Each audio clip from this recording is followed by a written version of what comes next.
नमस्कार प्यारे विद्यार्थियों, आप सभी 11वीं क्लास के छात्र छात्राएं ध्यान दें कि हमारे काव्य खंड में जो तीसरा पाठ कहूँ या कविता कहूँ वो है पथिक। पथिक जिसे हम नॉर्मली राहगीर समझ लेते हैं। पथिक कोई भी जो जीवन यात्रा को क्रॉस कर रहा है, चल रहा है या रास्ते को पार कर रहा है, वो एक पथिक होता है। लेकिन यहाँ पथिक व्यक्ति विशेष है, कौन है? वह है रामनेस त्रिपाठी स्वयं है। उन्होंने समाज के जो समस्याएं हैं, दुख हैं, उनका भरसक प्रयास किया उनका समाधान करने का, लेकिन नहीं कर पाया। तो समाज से उन्हें विरक्ति हो गई। समाज की जो नियम कायदे कानून है उनसे विरक्ति हो गई है और ऐसे वो क्या कर रहे हैं, इस समाज से विरक्त होकर, दुखी होकर, अपने दुखी हृदय को लेकर और कहीं दूर जाने का प्रयास करते हैं। कहाँ जा रहे हैं? तो एक तालाब के किनारे वो निकल पड़ते हैं और वहां अपने मन को तसल्ली देने का प्रयास करते हैं और समाज के जो विचार हैं, समाज के जो नियम कायदे कानून हैं, उनसे अलग कुछ नया सोचने, कुछ करने जा रहे हैं। तो प्यारे बच्चों, यहाँ पे एक प्रश्न बनता है कि प्रस्तुत जो पद्यांश है वो हमारी पाठ्य पुस्तक के पथिक शीर्षक कविता से उद्धृत है, जो कि रामनेस त्रिपाठी जी द्वारा रचित है। इसमें समाज से विरक्त होकर प्रकृति को प्रेम का सबसे अधिक एक सहारा मानकर उसका वर्णन किया है। कविता कैसी? प्रकृति की कविता है, प्रकृति प्रेम कविता है। बड़े ध्यान से सुनना है, भले थोड़ी सी आपको बड़ी लगे लेकिन बहुत अच्छी और ये बहुत प्यारी कविता है। ठीक है, तो चलते से देखिए क्या कहा है कि प्रत्येक क्षण नूतन वेश बनाकर रंग बिरंग निराला। प्रत्येक क्षण एक एक समय के लिए नूतन नया वेश का मतलब वस्त्र, कपड़े लत्ते बात करें। और मैं आपको बता दूं कि प्रत्येक शब्द का अर्थ बताऊंगा, साथ में अर्थ भी करते चलना है। तो वेश यानी उनका पहनावा, बनाकर रंग बिरंग निराला। तो पहली लाइन में कहते हैं कि प्रत्येक क्षण एक एक क्षण जो प्रकृति है, जो प्रकृति जैसी घास से कहे, जो प्रकृति में फल फूल पेड़ पौधे हो गए, उनकी बात कर रहे हैं। नया नया रूप होता है और जो जैसे समुद्री लहरें होती हैं, पानी होता है, तालाब जो भी है, तो जितने प्रकृति के जो आवरण है, इस पूरी धरती पे जो आवरण है, वो प्रत्येक क्षण नया वेश यानी कि नया पहनावा धारण कर रहा है और रंग बिरंग में जो पोशाक बनाकर, रंग बिरंगा माहौल बनाकर बदल रहा है। ठीक है, रवि के सम्मुख थर रही है। रवि कौन है? सूर्य। तो सूर्य के सम्मुख के सामने थर यानी नाचना रही है नभ के वारिद माला। नभ का आकाश होता है और वारिद का मतलब क्या होता है? बादल, और माला यानी बादलों की माला। तो बादलों की माला से कि जो आकाश, आकाश में क्या है कि बादलों की श्रृंखला बन गई है, माला के रूप में वो श्रृंखला के रूप में दिखाई दे रहा है और ये सब है बरसात करते हैं। तो ऐसा लगता है कि जो सूर्य के सामने बरसात की बूंदें गिरती हैं, इस जो है बादलों की माला या बूंदें जो बरस रही है वो सूर्य के सामने माला की तरह नाच रही है। ठीक है, नीचे नील समुद्र मनोहर। नीचे कौन है? नीचे धरती पे तो क्या है? नीला समुद्र है, पानी जो है नीला रंग है। मनोहर ये मन को हरने वाला है। ऊपर नील गगन है और ऊपर कौन है? नीला आसमान है। बहुत ही प्यारी यहाँ पे लिखिए दे रखा है कि नीचे नील समुद्र मनोहर, कि नीचे धरती पे तो जो पानी से भरा हुआ समुद्र है उसका रंग नीला है और कैसा लगता है? मन को हरने वाला है। ऐसा प्यारा सा लगता है कि ये हमारे मन को आकर्षित कर रहा है। ऊपर देखिए तो क्या नीला रंग का जो गगन आकाश है वो बहुत सुंदर दिखाई दे रहा है। ठीक है, घन पर बैठ बीच में विचरू। घन यानी बादल होता है, उसके ऊपर बैठकर बीच में यानी कि ऊपर कौन? आसमान, नीचे कौन? समुद्र है। समुद्र का रंग भी कैसा हो गया? नीला, जो मन को हरने वाला है। ऊपर कौन है? आकाश, आकाश भी कैसा है? नीला है। तो समुद्र और आकाश के बीच में क्या है? बादल है। तो उन बादलों के ऊपर बैठ के इस धरती और समुद्र और आकाश के बीच में मैं विचरना चाहता हूँ, विचरण करना चाहता हूँ, घूमना चाहता हूँ, यही चाहता मन है। तो ये पहले यहाँ समाप्त होता है प्यारे बच्चों। तो स्टेंजा की बात कर रहा हूँ यहाँ से लेके, देखिए ये हमारा है जो पहला स्टेंजा समाप्त होता है। यहाँ पे ये पहला जो पद समाप्त होता है इसमें ये किया गया है कि जो रामनेस त्रिपाठी है वो कहते हैं कि प्रकृति है जो प्रत्येक पल बदल रही है, वो नया नया वेश बना रही है, नया आवरण बना रही है और ऐसे आवरण को रंग बिरंगा जो है निराला, बहुत ही स्पेशल, बहुत ही विशेष है। ठीक है, और जो सूर्य के सामने बादलों के एक माला के रूप में, बादलों की बरसात का जो होना है बादलों की माला है सूर्य के सामने। नीचे तो क्या है? नीला समुद्र जो मन को भरने वाला है। ऊपर क्या है? नीला आकाश है और आकाश और समुद्र के बीच में जो बादल है, उन बादलों के बीच में मैं बैठ करके और सफर करना चाहता हूँ, घूमना चाहता हूँ, ये मेरा मन कह रहा है। कौन कहते हैं? ये हमारे रामनेस त्रिपाठी जी। अगले में चलते हैं, देखिए रत्नाकर। रत्नाकर गर्जन करता है। रत्नाकर, रत्न को रखने वाला कौन है? समुद्र है। समुद्र को, रत्नों को रखने वाला या खजाना कहा जाता है। तो रत्नाकर को लेंगे, समुद्र को लेंगे। रत्नाकर गर्जन करता है, समुद्र को गर्जना कर रहा है। कैसे? मलयाली, यहाँ पे लिखा मलयाली जो है दे रखा है, देखिए क्या दे रखा है? मलयाली। तो मलया तो एक पर्वत का नाम, मलया एक पर्वत का नाम जो पिछले क्वेश्चन पढ़ चुके हैं। अनिल होती है हवा, तो मलयानिल जो यहाँ पे लिखा गया है मलयानिल, इसका मतलब है कि मलय पर्वत से आने वाली जो ठंडी हवा है उसकी बात करते हैं। देखिए यहाँ पे तो क्या कह रहे हैं कि रत्नाकर गर्जन करता है कि जो समुद्र है वो गर्जना कर रहा है, उसके अंदर खूब सारे हीरे जवाहरात का खजाना है, वो गर्जना कर रहा है। और जो मलय पर्वत से आने वाली जो हवा है वो बहती है। आगे हरदम यह हौसला हृदय में प्रिय, हरदम यानी हर समय, यह है हौसला यानी कि हमारा कुछ कर गुजरने की हिम्मत आती है उसमें, हौसला हृदय में प्रिय भरा रहता है।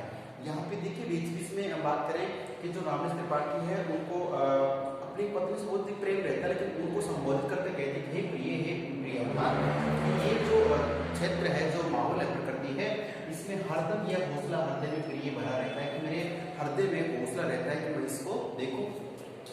इस विशाल विस्तृत महिमा में रत्नाकर के घर के, तो ये जो विशाल बहुत बड़ा विस्तृत बहुत फैला हुआ है, महिमा में इसकी महिमा यानी जैसे उल्लेखना करें तो रत्नाकर है, इसमें रत्न आभूषण भाई छुपे हुए हैं, रत्नाकर है ये यानी आभूषणों का खजाना है।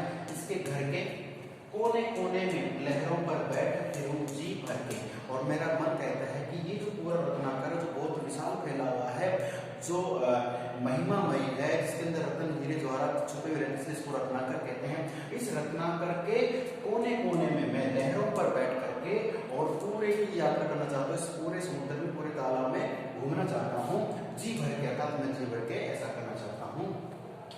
निकल रहा है, तो यहाँ पे देखिए ये दूसरा, यहाँ पे हमारा जो है ये दूसरा पूरा होता है चार चार कृतियों का।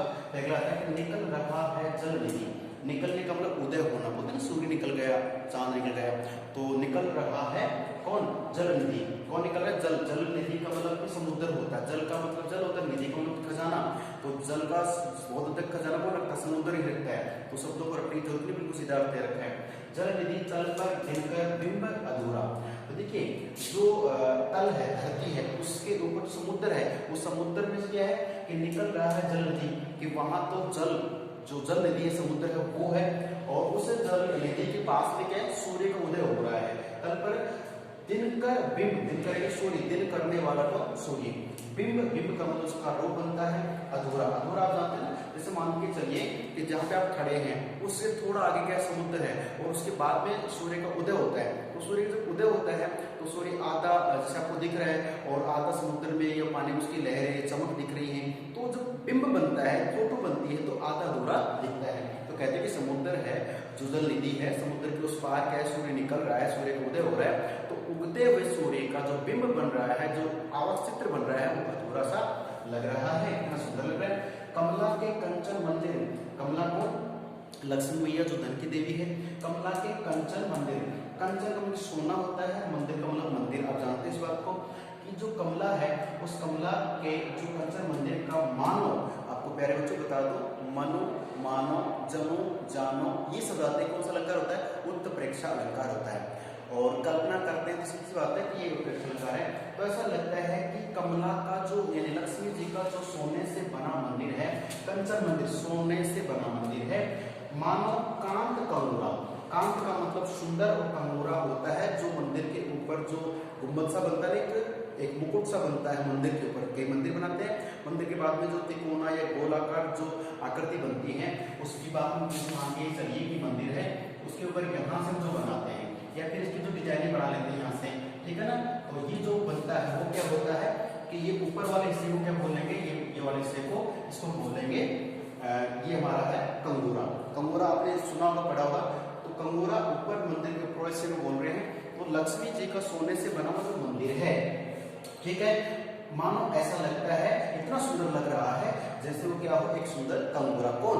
समुद्र है, समुद्र के ऊपर सूर्य निकल साइड में, और ऊपर तो सूर्य का आधा अधूरा भी बन रहा है, तो वो ऐसा लग रहा है जैसे ये लक्ष्मी मैया का सोने से बना सुंदर मंदिर का कंगूरा है। कौन? सूर्य कहते हैं, ठीक है। चलिए कंगूरा, उसके बाद देखिए कि लाने को निज पुण्य भूमि पर लक्ष्मी की अस्वारी।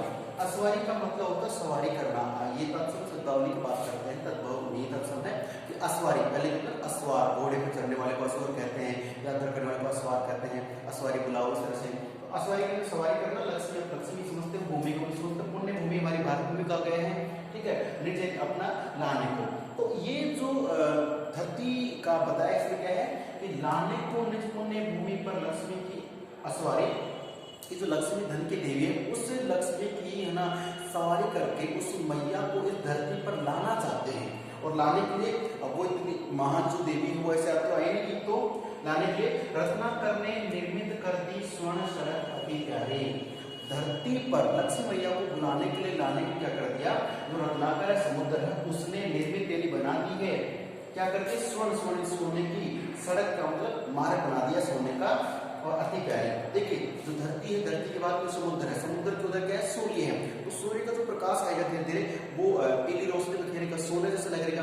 तो समुद्र है वो ऐसा लग रहा है जैसे सोने की पीले रंग की सड़क बनाती है और इस सड़क पे कौन सवारी करने वाला है, लक्ष्मी मैया। तो ऐसा प्रतीत हो रहा है, लग रहा है किसको, राम ने त्रिपाठी को, जो मन से ऐसी कल्पनाएं कर रहे हैं, ठीक है। वो सारे दो दर्द भूल गए हैं और उस प्रकृति के वेश को, प्रकृति के पल पल बदलते वेश को देख कर इतने खुश हो गए हैं, मानो ऐसा लग रहा है कि ये जो सूर्य की पीली रोशनी है इस समुद्र पे पड़ रही है, तो ऐसा लग रहा है कि ये एक ऐसी सोने की सड़क बन गई है जिस सोने की सड़क पर कौन यात्रा करने वाला है, लक्ष्मी जो धन की देवी उसको लाने वाले हैं। अति प्यारी, निर्भय, अभी देखिए यहाँ तक में हमारा पूरा हो चुका है यहाँ तक का, ठीक है। आगे लाइन दे रखी हमारे यहाँ पे, देखिए कि निर्भय जिसको डर नहीं हो, दृढ़, दृढ़ इच्छा शक्ति हो गई, गंभीर, बिल्कुल गंभीर यानी कि सीरियस हो, गंभीर हो गए, गंभीर भाव से गरज रहा सागर। गरजना कौन कर रहा है, बिल्कुल निर्भय जिसको कोई डर नहीं है तो निर्भय हो गया है, दृढ़ विश्वास हो गया है और गंभीर भाव से गरजना कर रहा है, सागर कर रहा है, सागर पानी का वो समुद्र। लहरों पर लहरों का आना, ये प्रश्न आ सकता है लहरों पर लहरों का आना। आप जानते हैं कि समुद्र के बीच से लहर उठती है और वो लहराती किनारे तक मतलब आती क्या, अपने काउंट किया कभी, वो जो पहली लहर है वो किनारे तक आती नहीं, एक लहर आई बीच में समुद्र, फिर दूसरी आती है, फिर तीसरी आती है, यानी लहरें केंद्र से शुरू होकर और किनारे तक पहुंचे फिक्स नहीं होता है। एक लहर आगे तक आ रही है हवा के हिसाब से, फिर हवा कम ज्यादा हुई तो वहां पे समाप्त हो गई, फिर दूसरी आ जाती है, फिर तीसरी आ जाती है, तो एक लहर के बाद दूसरी लहर आती है। तो लहरों पर लहरों का आना सुंदर, अति सुंदर है, अर्थात इतना सुंदर लग रहा है। समुद्र के पास खड़े होकर तुम देखो कितना नीला उसका रंग होता है और लहरें कैसे चलती रहती हैं, तो उन लहरों को जब कोई इंसान देखता है तो ऐसा मान के चलो बाकी सब दुख दर्द भूल जाता है और उस प्रकृति में अपने आप को क्या समझता है, वो बड़ा ही सुंदर वहां माहौल वह बनता है, ठीक है। तो देखिए, कहो यहाँ से बढ़कर सुख क्या पा सकता है प्राणी, अर्थात मैंने कहा था कि हम सब कुछ भूल चुके हैं, लहरों का ऐसा चलना है, समुद्र में पानी का नीला रंग है और एक लहर आ रही है, दूसरी आ रही है, तीसरी आ रही है और सूर्य का प्रकाश में गिर रहा है, चारों तरफ जैसे पेड़ों के झुरमुट है, कोयलों को कोकना, ऐसा जो माहौल है हम सब कुछ भूल जाते हैं। और भूलने में यही लगता है कि ऐसा जो सुख है मनुष्य को कहीं और नहीं मिल सकता, चाहे मशीनों से, रुपये पैसे धन संपदा से नहीं मिल सकता। वो जो प्रकृति का सुख है, प्रकृति का प्रेम है, वो हम प्रकृति से प्राप्त कर सकते हैं, लेकिन उसे प्राप्त करने के लिए, उसे महसूस करने के लिए हमारे क्या चाहिए, शांत विचार चाहिए।